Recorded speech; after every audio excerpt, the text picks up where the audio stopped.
Dis-moi, est-ce que ça t'est déjà arrivé de vouloir vivre une relation épanouie avec ta partenaire, mais que celle-ci finisse pour une raison particulière, elle doit s'éloigner de toi pendant quelque temps, et tu ne sais pas comment faire pour maintenir cette relation à distance?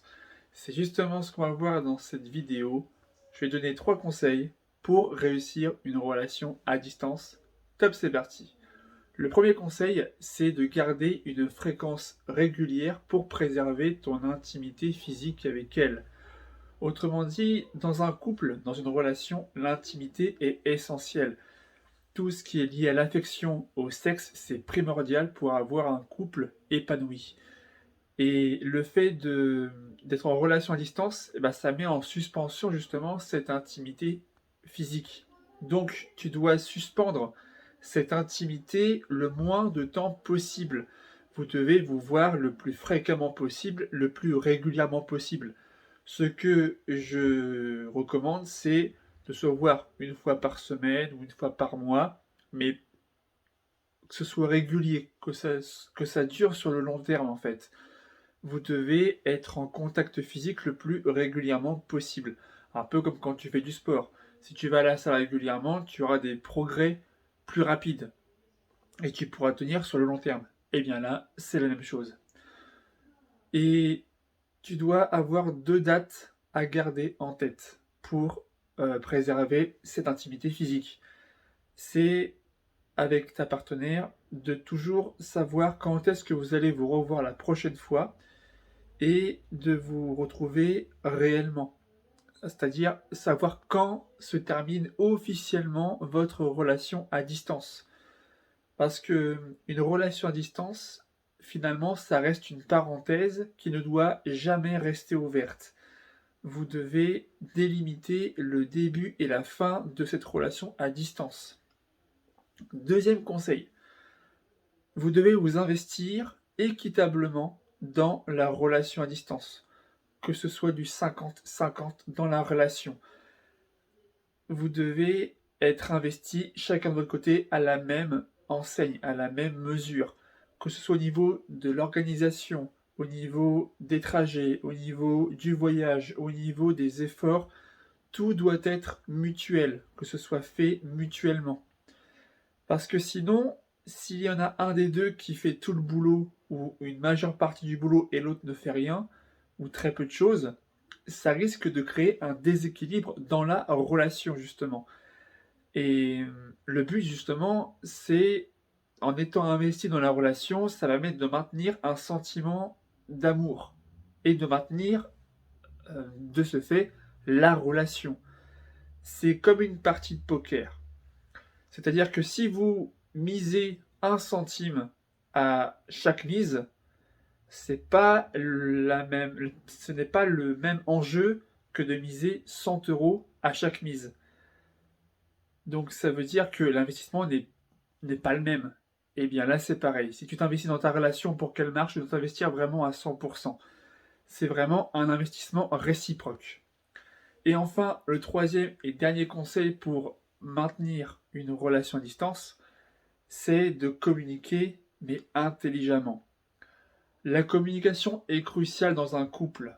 Un couple, c'est une collaboration, un travail d'équipe.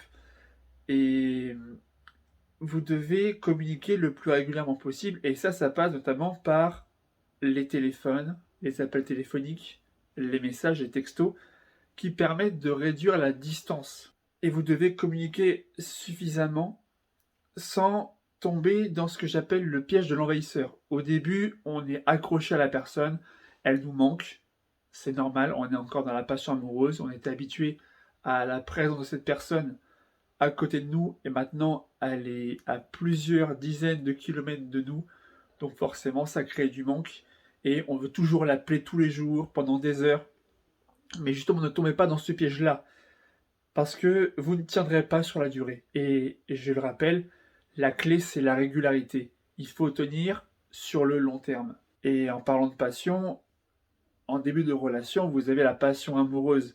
Et vous avez donc trop envie de communiquer. Et donc ça risque de dégrader votre morale. on va avoir une dégradation du moral de la partenaire ou de vous-même, puisque vous allez vouloir trop communiquer. Mais justement, ce que je vous conseille de faire, c'est de vous retenir dès le départ, de vous frustrer, de communiquer moins que ce que vous voulez communiquer à votre partenaire, mais de façon plus régulière. Plutôt que de lui parler 1 heure tous les jours, vous l'appelez 10 minutes, 2 à 3 fois par semaine, pas plus. Ce sera frustrant au début, je vous l'accorde, mais ce sera beaucoup plus tenable sur le long terme. Et je rappelle encore une fois que la communication possède des hauts et des bas. Pour terminer, ne lésinez pas sur les moyens, mais faites en sorte que vos communications soient qualitatives, qu'elles vous apportent quelque chose. Faites preuve de surprise, soyez imprévisible envers votre partenaire. Ne tombez pas dans la routine. La routine, c'est l'ennemi du couple. Une fois la routine installée, c'est compliqué de garder la flamme, le désir sexuel chez la partenaire. Variez les modes de communication. Vous pouvez utiliser Skype, Messenger, FaceTime. De nos jours, les possibilités sont infinies pour communiquer avec votre partenaire. Également la voie postale. Même en 2021, on peut toujours envoyer des messages par la poste. Cartes, des petits mots d'amour, etc. Et faites en sorte aussi de la surprendre avec des cadeaux surprises et originaux, des cadeaux qui vont réveiller ses émotions, qui vont la toucher émotionnellement. Vous devez communiquer émotionnellement, lui montrer que vous avez envie de partager vos émotions avec elle, et ce, malgré la distance. Si la vidéo t'a été utile, n'hésite pas à t'abonner à la chaîne pour ne rien rater des prochaines vidéos que je publie régulièrement sur YouTube sur la séduction et le développement personnel. Si tu es encore là, ça veut dire que tu fais partie des personnes qui sont vraiment motivées, et donc voici ce que tu peux faire pour aller plus loin.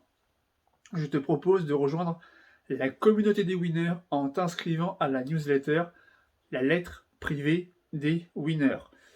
Déjà plus de 100 personnes y sont déjà inscrites, mais c'est uniquement pour les gens, pour les personnes qui sont vraiment motivées et prêtes à passer à l'action.